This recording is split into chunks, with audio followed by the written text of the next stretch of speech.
Welcome to Amazing Business Radio with best-selling author and customer service and business expert, Shep Hyken. Shep will talk with some of the smartest thinkers in business to help make you more successful in your professional and personal life. This is Amazing Business Radio with Shep Hyken. Hello, everybody. It's Shep Hyken here. We're back with another episode of Amazing Business Radio. This week, we are interviewing Philip Mandelbaum, a 20-year industry veteran and thought leader focused on digital marketing, customer experience, and employee experience. And specifically today, we are going to be hitting on that employee experience. It's important what's happening on the inside with your employees is going to be felt on the outside by your customers. Before we get into that, a couple of important announcements. First, I want to thank our sponsor, and that is Text Expander. Great productivity tool. If you've been listening to the show for the last couple of months, you know what they do. Basically, you take text that you would type again and again and again, you save it, and with a couple of quick little keystrokes, like a little code, it'll automatically populate anywhere you want it. We love it here in the office. We save hours of time, and we'll tell you more about that at the break. If you've heard the show before, you also know we talk about how to reach me and how I will answer questions. If you've got a question, please send it in through any of the social media channels. If you've got a story that you want to share, let me know what it is. I'll either answer the question right there in the social channel. And by the way, use the hashtag AskShep if it is a question. I'll answer it on this show. I'll answer it in my newsletter or maybe my TV show, which is Be Amazing or Go Home. And you can catch episodes on Amazon Prime, Apple TV, Roku, and you can go to beamazing.tv. That's beamazing.tv, and you can see all the episodes there. All right, let's jump into the interview. Phil, welcome to the show. Thank you so much. Obviously, I've heard a lot about you. I've been following the things you've been doing over the past few years, we'll say. And so, yeah, it's an honor, man. You're very kind. Thanks for having me on. My pleasure. Yeah. So my first podcast was in 2014. And since that time, I've been doing them at least once a week, never missed a week, knock on wood. And hopefully that will continue for decades into the future, or at least until I run out of relevant things to say or relevant people to interview. So. Impossible. The world is always changing. The market's always changing, and the people leading are always changing. So I think you'll be doing this forever. Well, I hope so. So here's the background. We all know in the short introduction, you're a digital marketing exec and you have a passion for customer service and experience. You are the head of content for Customer Engagement Insider. And today's topic, we're going to focus on the employee experience and how it drives a great customer experience. And to your point, happy employees provide better service. I couldn't agree more. Without good people, you can't have great service. So let's just start there. If there's any specific things you want to get the conversation started with, I'm all ears, and let's just go. Sure. I mean, there's a million directions we can take this. Certainly, diversity, equity, and inclusion are of great importance to me and are very relevant to the success of the business internally, which obviously translates to customer and success. Which is why it's become cliche almost at this point to say employee experience is the new customer experience. But obviously it goes beyond a diverse and included and equitable workforce. It also is company culture. It's also how people are trained, how they're promoted, how the office is set up, down to the architecture and interior design, or if you're fully remote, or some hybrid version of that. All of it plays into the way that people think about the brand internally, which directly translates into how people think about it externally. Wow. So basically, with all of these ideas that you just shared, we could be together for the next 6.5 hours. Absolutely. But we won't. I promise. Good. We're going to do 20, 25 minutes like usual. And this is great. Let's start with the DEI concept because sure. People say, well, how does that impact the employee experience? And here's my thought, and tell me if I'm right or wrong. I'd love to get your take on this. we need to be inclusive. We need to make everybody feel important, and there's nobody that should be felt inferior due to whatever their background, race, religion, color, whatever it is. They shouldn't be made to feel that way, because here, in my mind, one bad apple spoils the whole bunch. And it's not that that person is a bad apple. It's that they're being treated like that. Mm-hmm. And therefore, the way they react, it could be they might be defensive. They could become intimidated. They could actually flip it around and become aggressive as a result of that, which would hurt and disrupt others around them. Any thoughts? Any agree, disagree? Want to add to it? I mean, there's certainly truth to what you're saying. That is the worst possible outcome, right? And obviously, if one employee feels that way, the likelihood is far greater that there's more than one employee who feels that way, right? But I look at it almost in the other, from the other perspective, and I think, you going in that direction in intrinsically says a lot about how much more work we all need to do to incorporate this into our actual business strategy. It's not as much about avoiding problems as it is leveraging the benefits of what a truly diverse and inclusive organization feels like, looks like, and is capable of. Studies have shown that companies devoted to DEI actually earn 140% more revenue. They're 70% more likely to capture a new market and 35% more likely to outperform their competitors. And that is for a variety of reasons. But when you have a diverse and equitable workforce, it's almost common sense when you start to hear about it, and when it's working correctly, it's like, oh yeah, of course. Why wouldn't it work better if we have perspectives from different countries, different backgrounds, different upbringings and mindsets? And that's why companies that don't just address bias, after it happens, organizations that embrace this and get in front of it and use it to their benefit, are the ones who actually see those numbers that we talked about, those improvements in bottom line and things like that. I think it's so important that, on the inside of the organization, people feel good about who they work for, and they know that they're accepted, they're included, that everybody's being taken care of the right way. From the outside, I believe the customers can see this is happening internally as well. And this may be very important to them, that they deal with businesses that are focused on diversity, equity, inclusion, et cetera, et cetera. I would tell you, I don't know if this really plays a part in it or not, but I just wrote an article. It's not quite out yet. I think it's going to actually come out in the next week or two. It might come out before the episode we're doing today airs. There's a gentleman named Richard, and I'm probably not going to pronounce his name properly. It's Montanes, and he started as a janitor at the Frito-Lay plant in California. And the short version of the story is, one day he was listening at a town hall meeting where the CEO of Frito-Lay addressed every employee and said, you need to act like an owner. I want you to take ownership in what you do, be the best at what you do. And he took that to heart. And here's a Hispanic guy working as a janitor, and, obviously comes from a great background of value-based parenting and grandparenting, because he talked about his grandparents, his grandfathers, telling him, you're going to be a janitor. You be so good that people are willing to eat their food off the floor. It's like, that hard work ethic, right? But he went more than that. He decided to start learning about other areas within the company. And he asked to go on a drive with a salesperson one day.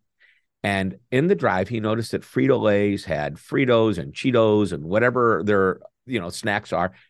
And he's in a Hispanic market, and there's nothing that's spicy. So he took the product, he went home, and he just started, putting spices on it and seeing how it tasted, and he liked it. And he had, I guess, I want to say, the gumption, the confidence to approach the CEO and said, I've been thinking a lot about what you've said, and I'm taking it to heart. I think you need to look at this product that we've had a little differently. Somehow or another, he got invited to the boardroom with a bunch of leaders, and he let everybody try it. And the CEO takes him. He says, "You're coming with me." And the job he had until I don't believe he's with them anymore, but I'm looking at my notes here. He became VP of multicultural sales for PepsiCo America, which is a holding company for what a job.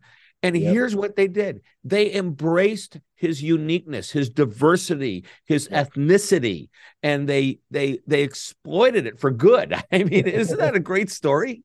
It is. And I think, the key point is that we typically, when we're recruiting, looking for top talent, we keep going back to the same networks. We keep going back to the same universities, and we're missing these people. There are diamonds in the rough, so to speak, everywhere. And that's why we have to improve our recruitment efforts.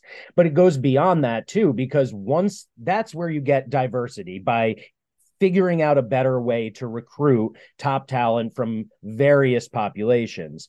But that unto itself isn't the solution, because a lot of people in diverse workforces report being discriminated against. According to my latest research, nearly 2/3 of workers have experienced bias in the workplace in the last year. 40% almost experience it at least once a month. So that's where the inclusive part comes in. And more than half of all workers still believe their company needs to improve diversity, and more than 3/4 are actively seeking out companies distinguished for their diversity. Of course, that can be used for good or bad. If you are taking advantage of I see examples of this in school all the time, listening to my kids. My kids are half Dominican, half Jewish. My darker skinned child is called upon to speak for Hispanic people. That's not the right way to do it. And so you have to. And by the way, is he being called upon just because of the color of his skin? Yes. Yeah. And I mean, perhaps their knowledge that she's half Dominican, but it doesn't matter. That's not the right way to do it. You don't just think about being called upon for something that you really had no control over, and having to present to a bunch of people about why you're different than them without choosing to do that, or even being prepared to do that. That's what doing diversity wrong looks like. Interesting. I wrote a book a number of years ago, and I've talked about this on the show. We want to create a culture of fun. FUN, not party fun, have a great time fun, but FUN stands for fulfillment. You're satisfied with your job, uniqueness, and being excited about what's next. Now, the uniqueness part is what we're talking about right here. Sure. Your daughter had a unique look about her, a unique background, being from the Dominican, and therefore there was an assumption that was made. Right. And I hate that the assumption is made. And by the way, the people who made the assumption probably didn't consciously do it for any reason other than it just looks like the right thing to do, even if it isn't. 100%. So that's part of what it is, this awareness. You don't have to be malicious and purposeful about your lack of diversity and inclusion to be, I guess, what's the word I'm looking for, to be caught in the situation where you are. But to the point, uniqueness. If I have a group of employees and only one of them speaks Spanish, and I have a customer that calls me, if I go to my employees and says, "Hey, we got a customer that speaks Spanish, would you like to talk to them?" I think that person's going to feel good about taking their uniqueness and exploiting it. But you have to approach them the right way, don't you? Yes, absolutely. And it's not, and the other part of it is, let's put those people in leadership positions. And that's where the equity comes in. It's not enough to make them feel included, but not allow them opportunities to advance at the same as anyone else. A person is a person is a person, qualified people, regardless of whatever they're, the different.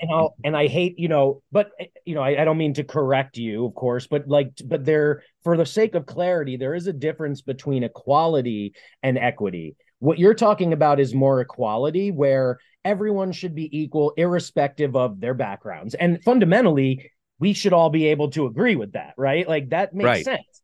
Equity, though, is actually taking into account historical injustices, the fact that certain populations need more than others to make it, to get us to that point where we might be, said equal.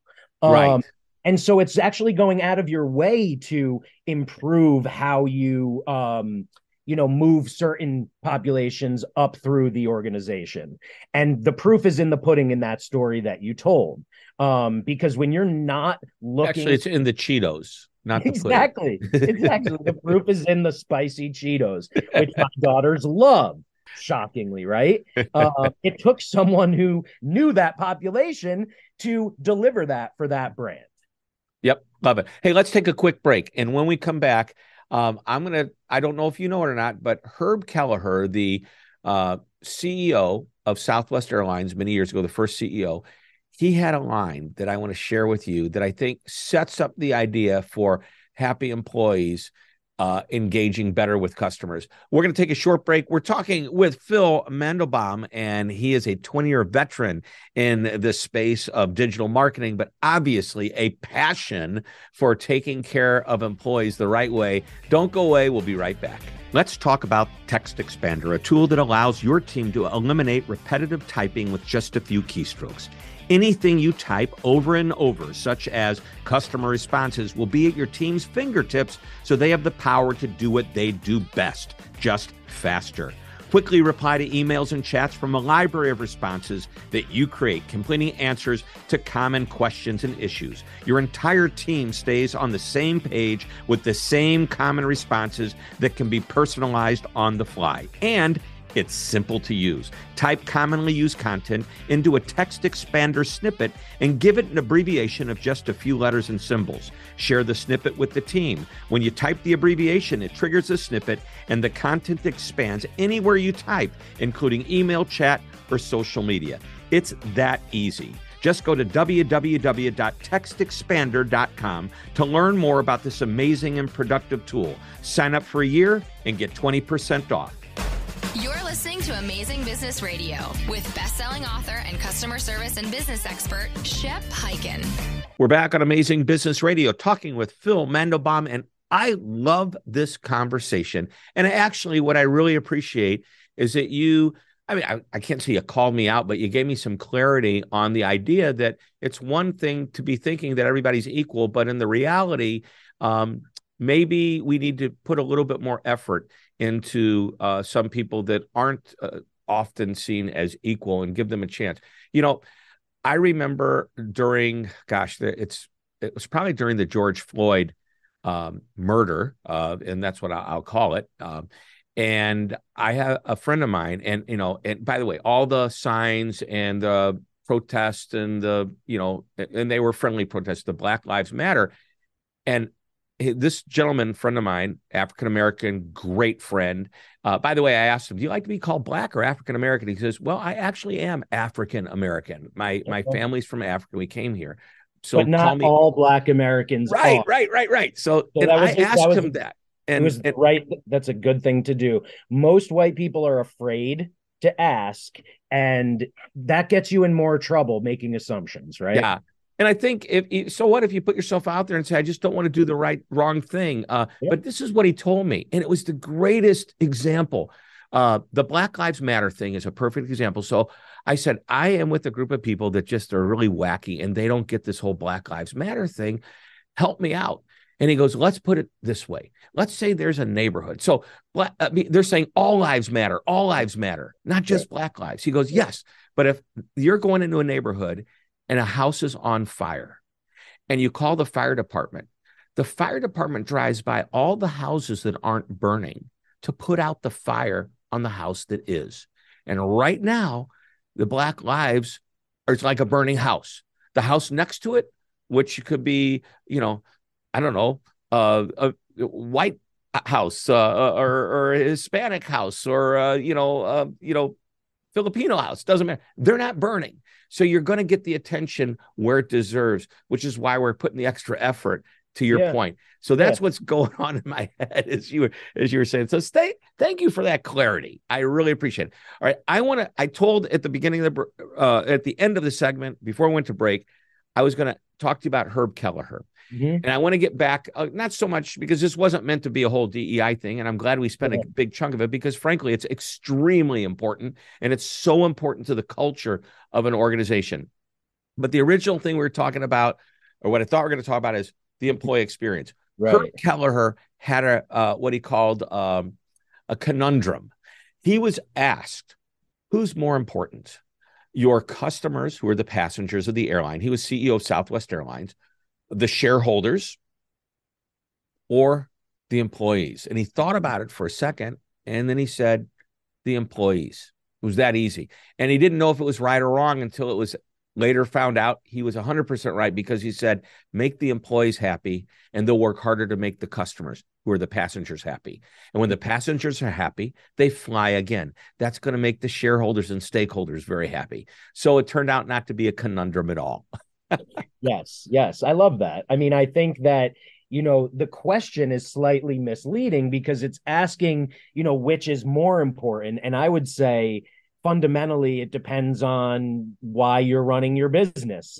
Are you there to benefit society and earn a living while doing so? Or are you there to maximize profit? And if you help people along the way, awesome. The real question isn't what's most important, but like, how do you get to an end goal that benefits you and everyone else? And the way to do that is exactly as he realized. Happy employees equal happy customers equals happy board members. So yeah, I certainly agree with that. And it's interesting that the studies are showing too that it's actually less while more and more consumers today do want to feel like they share values with their favorite brands and they want to support companies that are aligned that way with them. Our studies have shown actually that while that is important, it's actually the most important thing for consumers, for potential customers to see when it comes to this type of thing, isn't that you're donating money to a nonprofit or running a Black Lives Matter ad. It's specifically what we're talking about. Consumers, potential customers want to see that you're treating all of your employees the right way, that your employees are satisfied, and that there is diversity, equity, and inclusion within the organization.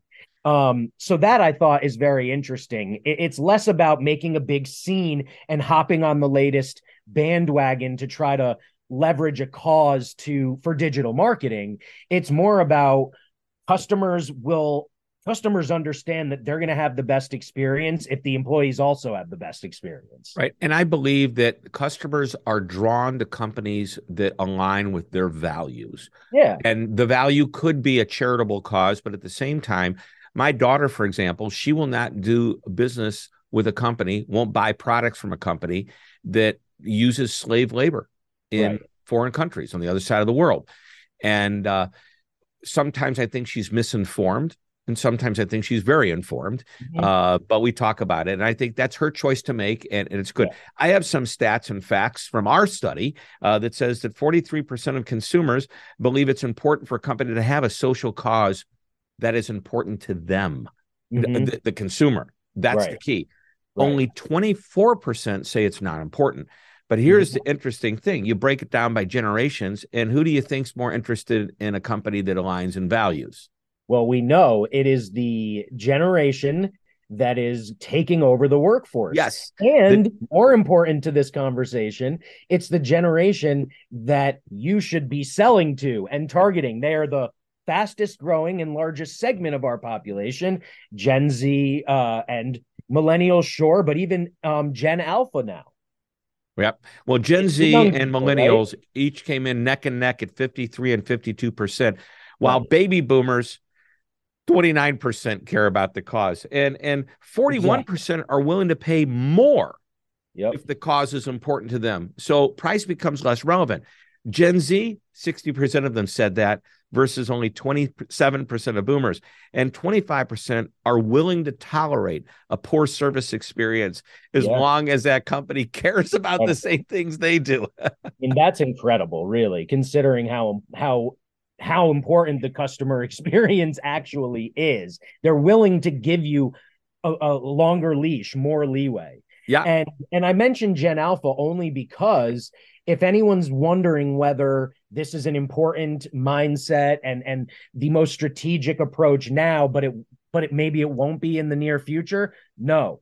Who's the parents of Gen Alpha? Millennials. They're teaching them this same stuff. So this isn't changing anytime soon. Yeah. Wow. Good point. Good point. Well, we're almost out of time. And, I love to ask the final question. And that is that one last nugget of information. And you know what? You are very passionate about everything we've talked about. So I'm excited to hear what your one last comment is going to be.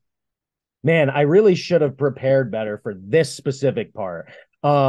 What I think everyone needs to understand more than anything, which has kind of been the theme for the whole conversation, is the intersectionality of employee experience, customer experience, and digital marketing.